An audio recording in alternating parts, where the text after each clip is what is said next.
अस्सलाम वालेकुम viewers, welcome to curiosity of life. उम्मीद है कि सब खैरियत से होंगे।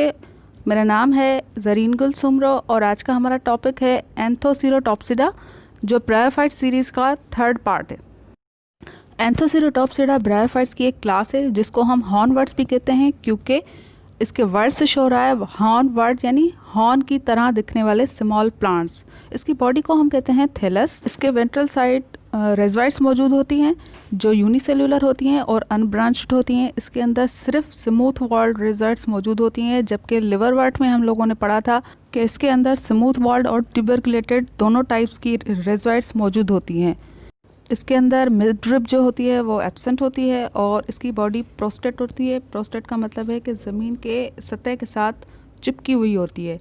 इसके अंदर फोटोसिंथेटिक रीजन और स्टोरेज रीजन दोनों ही एब्सेंट होते हैं। होल बॉडी जो है वो एक जैसी होती है। ये पिक्चर है एंथोसिरोस की। ये इसका थैलस है और ये इसका स्पोरोफाइट है जो हॉर्न लाइक नज़र आता है। एंथोसिरोस का थैलस जो है वो भी लिवर बर्ड की तरह ही नज़र आता है, लेकिन कुछ जो है उनमें डिफरेंस है जिनको हम यहाँ पर डिस्कस करेंगे। सबसे पहले तो एंथोसिरोस का जो स्पोरोफाइट है वो सेमी पैरासाइट है, क्योंकि इसके अंदर क्लोरोप्लास्ट और स्टोमेटा मौजूद होते हैं। जहाँ पर भी क्लोरोप्लास्ट और स्टोमेटा मौजूद होते हैं वहाँ पर फोटोसिंथेसिस हो जाती है, यानी इसका मतलब कि इसका जो स्पोरोफाइट है वो अपना खाना खुद बना सकता है। तो ये डिपेंडेंट किस लिए है? तो स्पोरोफाइट डिपेंडेंट है हैबिटेट और वाटर के लिए। एंथोसिरोस का जो स्पोरोफाइट है उसके अंदर फुट और कैप्सूल पाए जाते हैं, जबकि लिवर वर्ट में हम लोगों ने पढ़ा था कि उसके अंदर फुट, सीटा और कैप्सूल पाए जाते हैं। एंथोसिरोस का जो कैप्सूल है उसके हाफ पार्ट में मेरिस्टेमेटिक टिश्यूज़ मौजूद होते हैं जो एक्टिवली ग्रो करते हैं और उनकी वजह से इनको हॉर्न लाइक शेप मिल जाता है।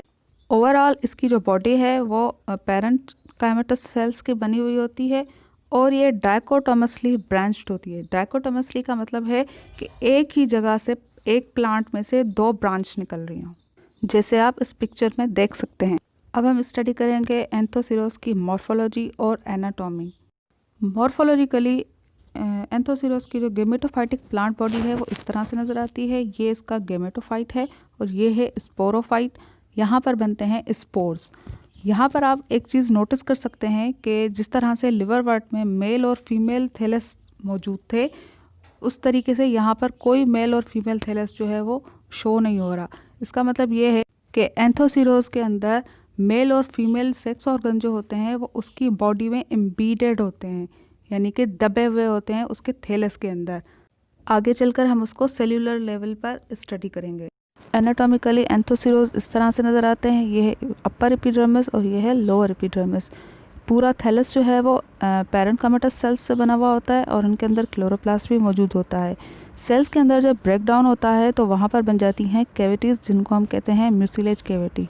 जब थैलस मैच्योर हो जाता है तो म्यूसिलेज कैविटी जो है वो स्लोली ड्राई आउट होना शुरू हो जाती है, तो फिर उसके अंदर बन जाते हैं एयर चैम्बर्स। बाद में इन एयर चैम्बर्स के अंदर साइनोबैक्टीरियम नॉस्टॉक जो है वो ऑक्यूपाई हो जाता है, तो इसके अंदर साइनोबैक्टीरियम जो है वो मौजूद होती हैं, जिसको हम अल्गियल कॉलोनी भी बोल सकते हैं। एंथोसिरोस के अंदर दो तरह से रिप्रोडक्शन होती है, एक सेक्सुअल और दूसरी वेजिटेटिव रिप्रोडक्शन।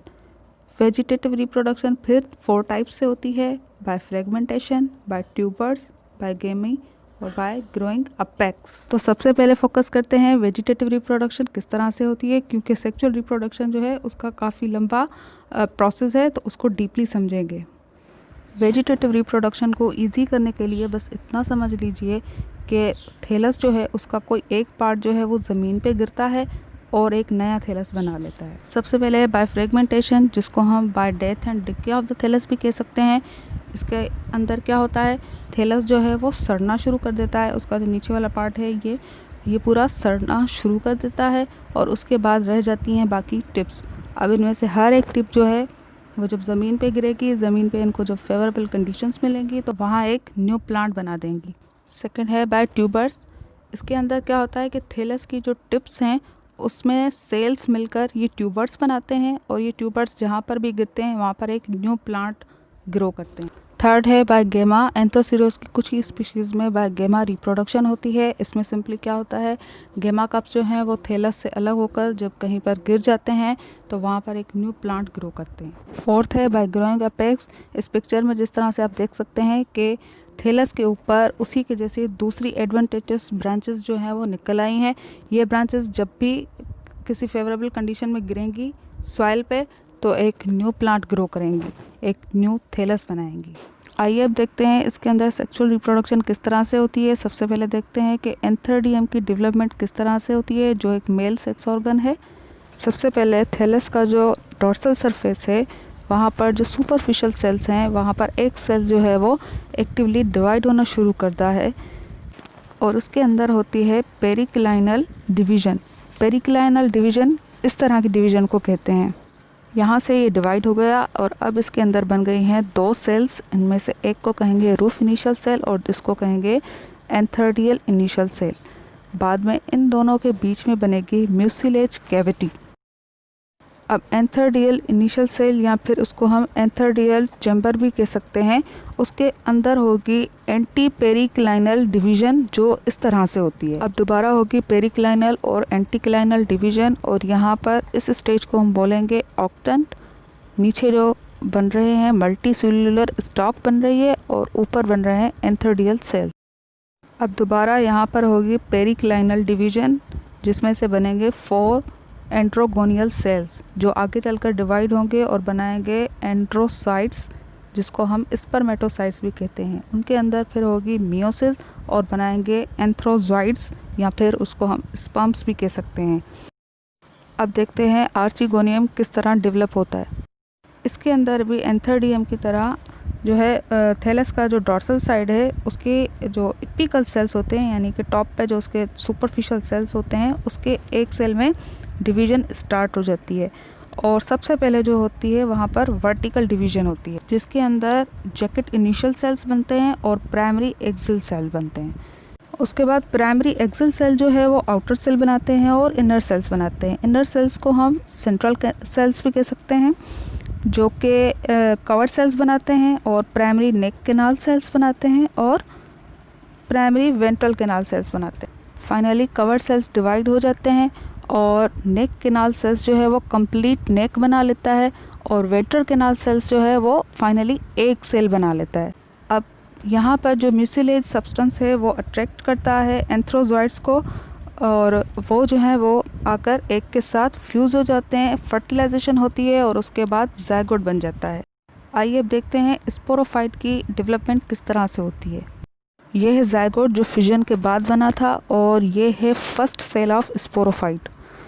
इसके फर्टिलाइजेशन के बाद जो है ज़ायगोट जो है वो डेवलप होना शुरू हो जाता है। इसके अंदर सेल डिवीज़न स्टार्ट हो जाती है, वो अपनी साइज़ इंक्रीज़ कर देता है।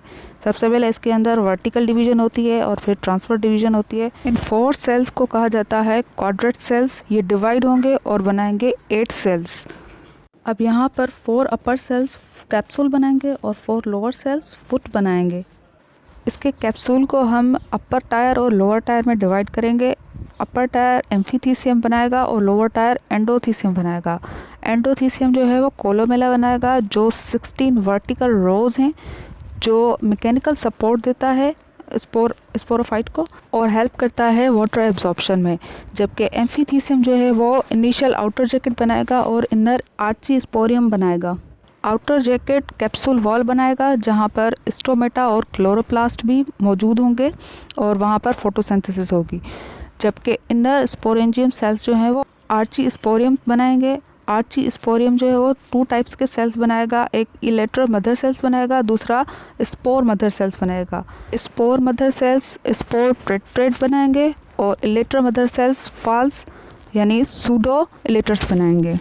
यह है complete sporophyte. Thank you for watching. अल्लाह हाफिज़।